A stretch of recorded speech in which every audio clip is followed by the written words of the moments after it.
Okay, so welcome everyone to my Licentiate presentation. Olga already read the title, so I don't need to read it again. So let's start.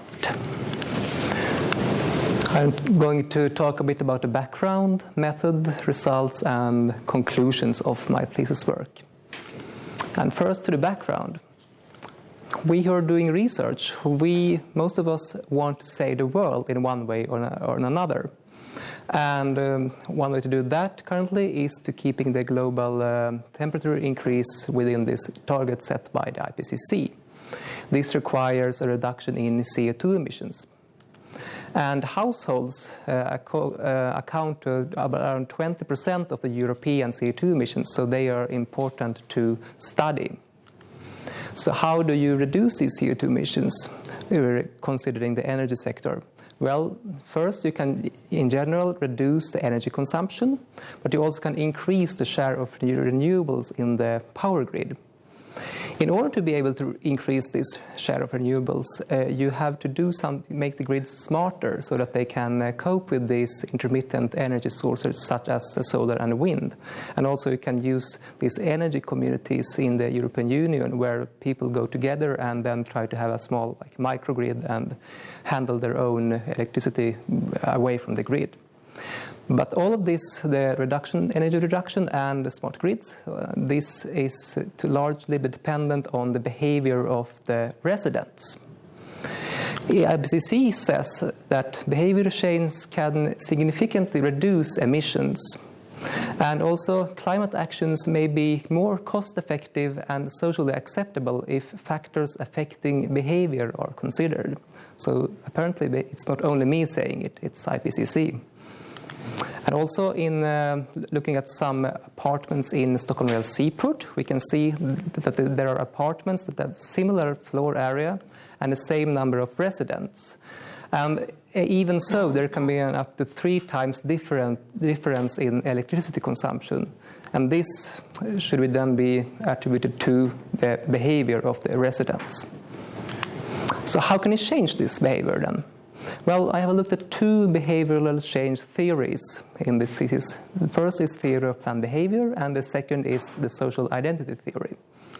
First, theory of planned behavior says that, okay, if you want to change behavior, you first need to affect the behavioral intention.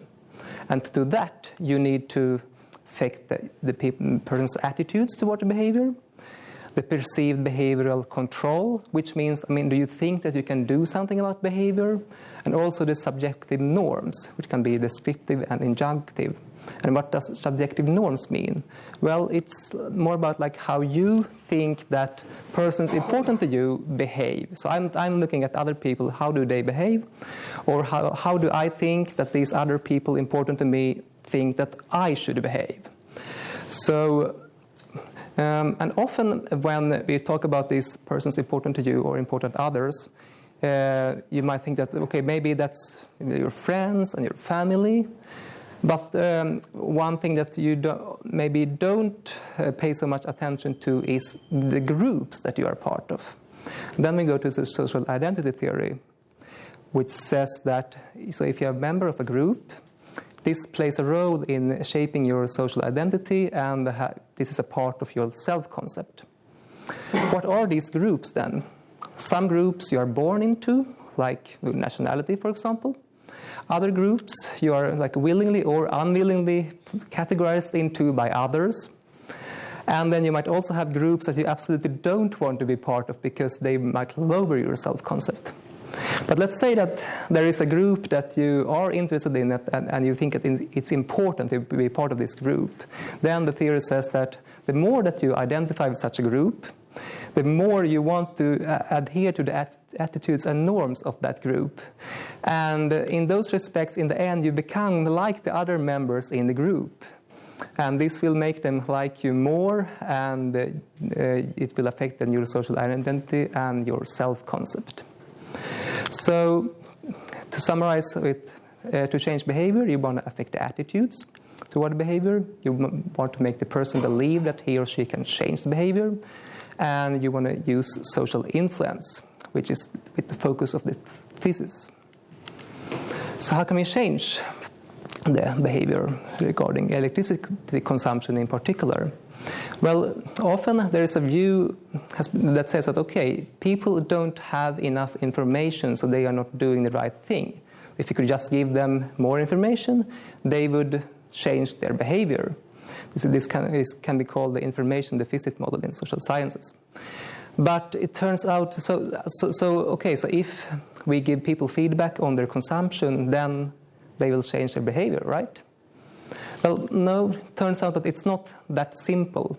Feedback is, of course, necessary. I mean, people need to know how their behavior affects the environment, but it's not sufficient. And we look at the two challenges regarding feedback. The first is to maintain long-term engagement. So usually if you put some type of electricity meters like this in a household, for a while people will be very interested to look at them. But then as time goes on, maybe a few months, then these meters will fade into the background of the people's everyday life and they will stop caring about them. So this is a challenge. Second challenge is information overload. So if you have a person here who you want to reach with the traditional means like informational campaigns and conventional energy feedback, well, the people get bombarded with all types of information all the time today. So there is this information overload barrier that stops this kind of not so interesting information reaching the user. But what if there would be some type of service that provided a need that the user was interested in? Then when the user requests information from this service, the service will provide that information, but together with this information we could then sneak in energy feedback, a little bit like a Trojan horse. So this is what we want to study in this thesis. Can we do this? And what would such a service be then? Well, we have looked at need to fulfill, that is belonging. Belonging is a basic need according to Maslow's needs hierarchy, and it could be satisfied by belonging to a group. Well, which group? So there is a trend that says that we are becoming globally connected yet locally isolated. So globally connected in the sense that we are communicating with our friends and family all over the world using, for example, social networks. But then we don't know anymore so much the people living close to us, our neighbors.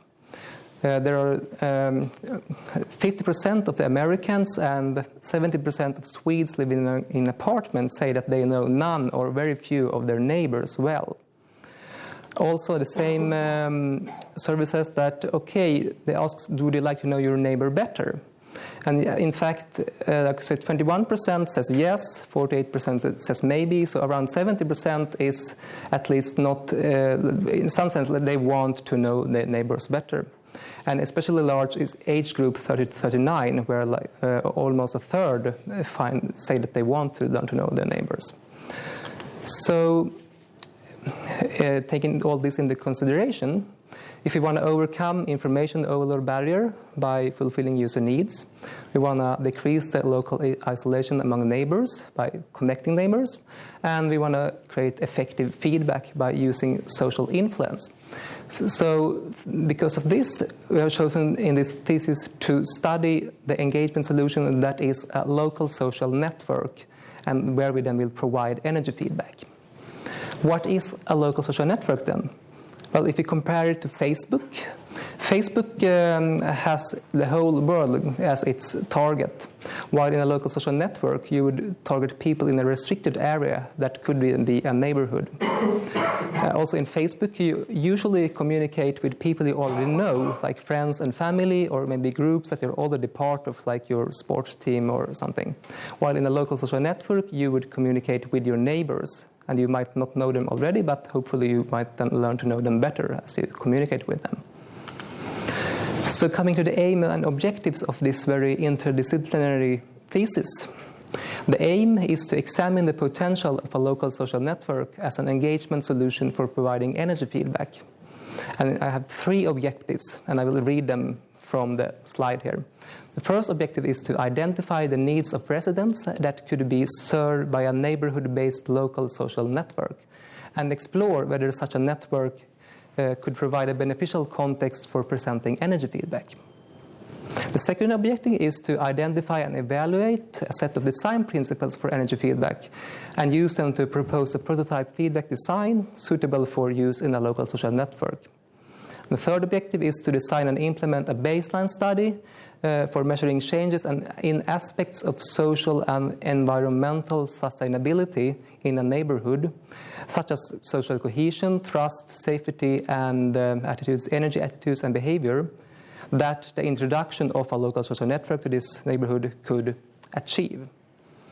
How have I done all of this then? Well, let's look at the methods. I have used the research to design methodology, which is often used in the human-computer interaction field. And the result of this method is some type of design artifact that transfers the world from its previous state, or current state, to a preferred state. And it has 4 steps. First, you select a research idea, something that you think this is worthy of research to make the world better. Then you do some type of original or first version of a design. Then you evaluate this design. And then during the evaluation process, you get all type of feedback. Okay, how is your design going? And then you change your design, improve it in a loop here until it becomes good enough, after which you reflect and disseminate the results. And while you're doing this evaluation, you also document all of the design changes or that you make, so that they can help someone in the future. And if you really want to continue, then you can actually go back to the research idea step and select a new research idea or refine your old one to even better transfer the world to a preferred state. How have I used this methodology in my thesis then? Well, for the first step, I've chosen a research problem of how to create persistent residential engagement in household electricity consumption. Then, in the design step, I made a concept and prototype of a local social network for neighborhoods. This was then evaluated in household surveys and focus group interviews, of which I then got back feedback, and it made changes to the design of the social network. And this has been reflected and disseminated mainly in paper 1. Then we said that the design should use social influence. And it needs to display some type of energy feedback that has to do with social influence. So this design step has also used the research through design methodology. Here, the research problem was how to design energy feedback in a social network. And for design, I made a literature study and also took help of paper 2, which gave some insights. From this, I identified design principles, of which then I created a feedback design prototype. This prototype was evaluated in a stakeholder consultation workshop, and from the feedback from that workshop, improved feedback design prototype was made. And this was then disseminated in paper 3. Both of these papers are then part of this Licentiate thesis. So a little bit closer look at these methods. The household survey was held in Stockholm Royal Seaport in May-June 2018. 300 residents, a phone interview. And we wanted to measure aspects of social sustainability, including the connection between the neighbors in the area. We also wanted to measure the energy awareness and energy behaviors of the residents and the group identification with the neighborhood. And then, according to social identity theory, we wanted to see whether this group identification affects the people's attitudes towards energy consumption. In the focus group discussions, they were held in Hammarby Sjöstad in Stockholm, autumn 2015. We had different focus groups and we wanted to identify neighborhood needs that would be facilitated by a local social network. I will come back to these groups later. And literature review, it was mainly on the behavioral change theories. The 2 first ones I had already talked about. And it also concerned the self-determination theory that has to do with motivation, like different types of motivation for people to change their behavior. It also included some empirical learnings, mainly from a meta-study done in the Intergrid project, which is funds part of my research, and also an interview study done by my colleague Anders Nilsson sitting there. From Stockholm Royal Seaport. And finally, the stakeholder consultation workshop. It was held in Hammarby Sjöstad in May 2018, with 18 potential end users of energy feedback.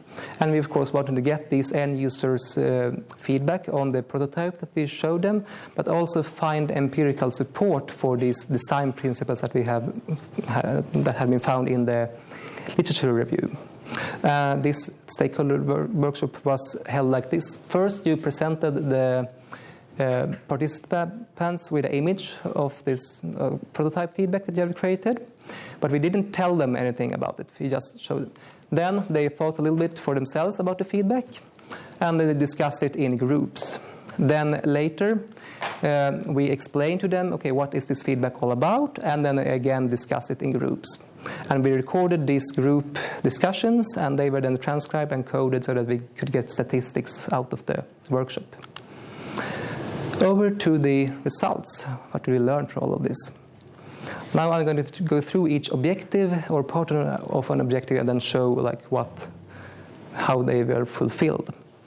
So first objective, first half, was to identify needs of residents that could be served by a neighborhood-based local social network. So in the household survey, we could see that we asked people, do they have good social bonds? And over 40% answered that no, they don't have good social bonds with their neighbors. Furthermore, 50% said that they never or almost never spend time with their neighbors. And we didn't really ask people, did they want to know the neighbors better, but we had a question that said that, okay, where I live, we have insight into each other's life. And then you can answer like too much, just write too little, or don't know. And then 25% said that they had too little insight into each other's lives. So this could show a potential also in Stockholm Real Seaport that there would be potential for improvement regarding the connection and interaction between neighbors. Looking at the everyday needs that focus groups talked about. Well, the first focus group, residents from the area, they wanted to know more about the local event and news that happen in the area, and they thought that they would like to see all of that in one place.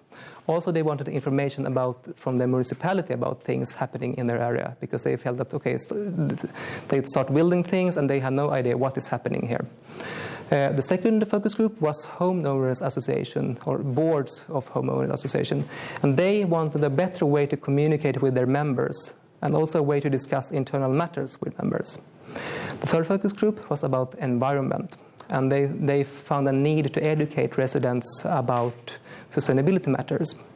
Fourth focus group, culture and local associations, wanted to have an event calendar where they could share all of their events so that people would know about them. And finally, focus group schools, well, they already have their own internal communication system, so they didn't need to communicate anything, but they might want to showcase different projects done by pupils, or also invite people to events at the school. So these were some everyday needs. So the resulting concept from these needs and the service is a local life, a local sustainability-oriented local social network for neighborhoods. And it offers communication on 3 geographical scales. The first is the building or homeowners association. The second is the neighborhood. And the third is the neighborhood plus surrounding neighborhoods. So this the first building scale allows for example, boards to communicate with the members and discuss sensitive matters that, like rats or something like that, that they don't want to spread to, for other people in the. They don't want other people to know that they have problems, maybe. Then in the neighborhood level, then you can discuss local community matters. For example, if there's building a new block of buildings, what is this all about? Or if they want to improve a local park, or anything that really has to do with the local neighborhood. And furthermore, the last level, surrounding neighborhoods, it can be used to spread information about local news and events and send urgent alerts, for example, if you have a missing pet or something like that. Then the second half of first objective was to explore whether a local social network could provide a beneficial context for presenting energy feedback. Well, first we have some things here that are not really results, but are more this kind of discussion. So what I think is that local social network like local life, we could use social influence. So because if neighbors identify with their other neighbors, this could affect the behavior according to social identity theory. Also, you could compare your consumption with your neighbors. This would give them a frame of reference, because if you're just looking at some kilowatt-hour consumption number, you have no idea is this bad or good, but if you can compare it to others, you would understand better how you're doing. Furthermore, local life, because of its building and neighborhood scale, it would offer aggregated feedback on these scales. So then you could have collective goals. For example, if you had a competition between your association and the other associations, and then the one who wins gets a food truck. And this means that so even if people are not really interested in energy feedback, they would still maybe do something in this competition just because you're doing it for their neighbors. So this could be another way of motivating people. Also, there's a possibility for long-term engagement in the feedback. People would use local life for other reasons than the feedback. So that means that we could continue giving people the feedback as long as they use local life. And then we can also measure long-time effectiveness of feedback, because this has actually been a problem with many studies having to do with feedback. These studies are often like short pilot studies for a few weeks or a few months, but then nobody really have looked that much on what happens in the long term, like for 1 year, 2 years when having feedback. And one thing we did try to measure is this group identification and group norms here. So we had a hierarchical multiple regression analysis. So the idea here is that we have a specific outcome, in this case the intention to save energy, that we want to see if then all different kind of variables affect this intention. And what we found out was that, past behavior, attitude and behavioral control, those have an effect on the intention to save energy. But subjective norms, like what other people think you should do and so on, did not have an effect. Group norms didn't have an effect, and neither did group identification. So what if these group norms are only effective if you actually identify highly with the group? Well, then in the second step we added a variable that had both of these like group norms times group identification, but still we didn't find that there was an effect. So why is this? One possible explanation is that the group identification is simply too low for the group norms to be effective. In another study that we used as a model for this, in that study they could see that there was an effect on group identification, had an effect on group norms, but then the group identification was much higher than what we had in our study. And this low group identification can be because the Stockholmian seaport, where the study was held, is a relatively new built area, and maybe the identification hasn't had yet time to grow to be strong enough. Another reason could be that, maybe energy behavior is simply not relevant in the group of neighbors. That maybe that's not discussed at all. So it could be, if you're unlucky, that neighbors simply don't care about the energy. The third one could be also that the resident maybe already has a strong positive or actually maybe negative intention to save energy that is not affected by what other people think. Then going to objective 2, the first half, we want to identify a set of design principles for energy feedback. And the literature study, 24 design principles were identified. Then in the stakeholder consultation workshop, 17 of these principles were mentioned by the participants. Even we didn't ask them about the principles, but just by listening to the discussions, we got an understanding of that this has to do with this principle, this is important. So this workshop, they agreed on 15 of these 17 principles, and for example, top 5 was device-specific feedback, collective goals, use different types of feedback, and use positive feedback, also comparative feedback. Then there was this collective goals that the groups both agreed on and disagreed on. And lastly, there were two principles that had to do with you should not use difficult to understand units such as kilowatt hours and kilograms of CO2. But still, our groups actually wanted to see these units. But I think that this might be because the feedback that was shown to them was maybe too complex. It had many percentages, so they didn't really understand that. So at least they wanted something that they understood a little better. So it's lots of how do you do this feedback. The second half of Objective 2 was to use these identified design principles to propose a prototype feedback design suitable for in a local social network. So in the stakeholder consultation workshop, we provided them with an image something like this, where you can see that, okay, for your apartment, you have some type of weekly energy savings goals, and then you can see how far you have gone, 58% of that goal, and then you can compare it with the apartments in your building and in the neighborhood. You have some avatar that gives you some kind of encouraging message, and then you have an energy saving tip in the bottom. Then in the consultation workshop, we got feedback on this then. They said, okay, goals are unclear, it's difficult to understand comparisons and multiple percentages. Maybe it's better to use bar instead of circle diagrams. And it's not so good to have a constantly ongoing competition with some constant goal all the time you have to achieve. And there's too much information on one screen. So then in the improved version, we reduced the amount of information, used the bars, and then instead of having a goal that you're supposed to achieve, we're just showing the household's consumption compared to the best neighbors and the average of the neighbors for each day or each month or whatever period you want to look at. And the third objective is then to design and implement a baseline study for measuring changes in aspects of social and environmental sustainability in a neighborhood that the introduction of a social network could achieve. So then, of course, we want to make the neighborhood better by introducing a social network. But we need to measure then, are we actually doing it better in some way? So in this image, you can see a conceptual model of how these aspects are interrelated. And of course, it's something that we need to further verify in future research.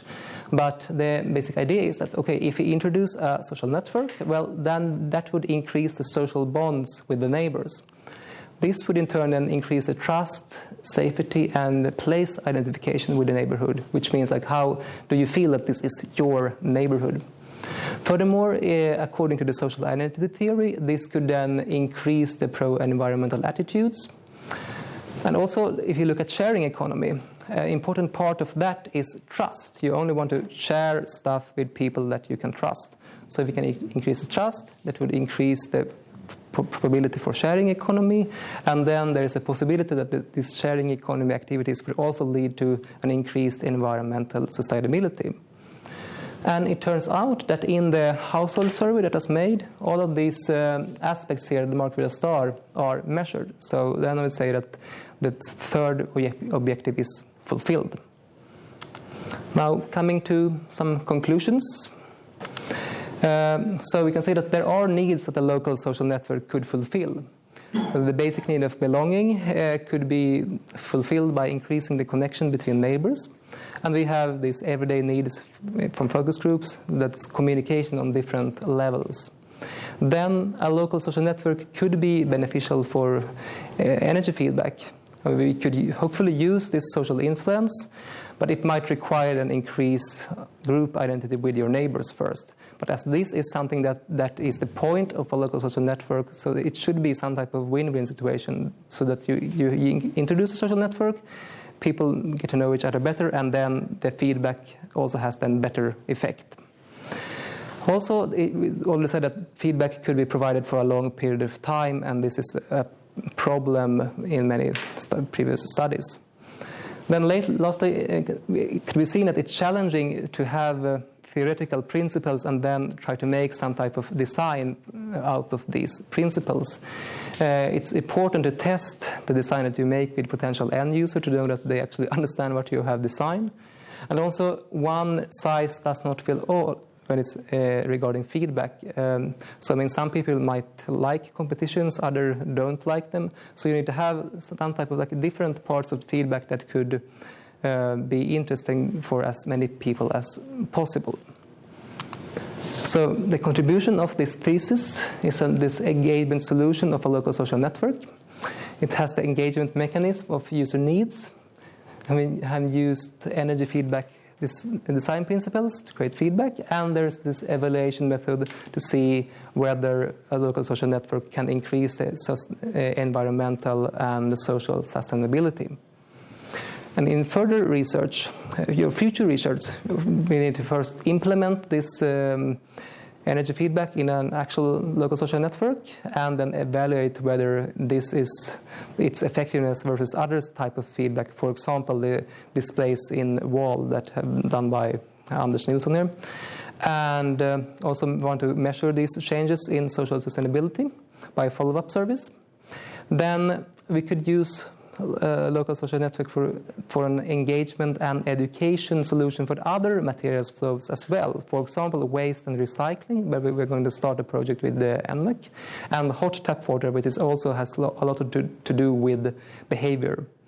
And lastly, we could investigate potential benefits of other use cases, such as like two-way communication with the municipality, and also some type of like neighborhood scale error reporting, where you crowdsource information from all the neighbors, and the neighbors can see, okay, there's an error, somebody has already reported this, and this would lead to like less annoyance between neighbors and better relations with the municipality or those companies in charge of the local infrastructure. So, yeah, I hope that the work I have done here is some type of puzzle piece that I can contribute towards making the world a little bit better and greener place. Thank you for listening.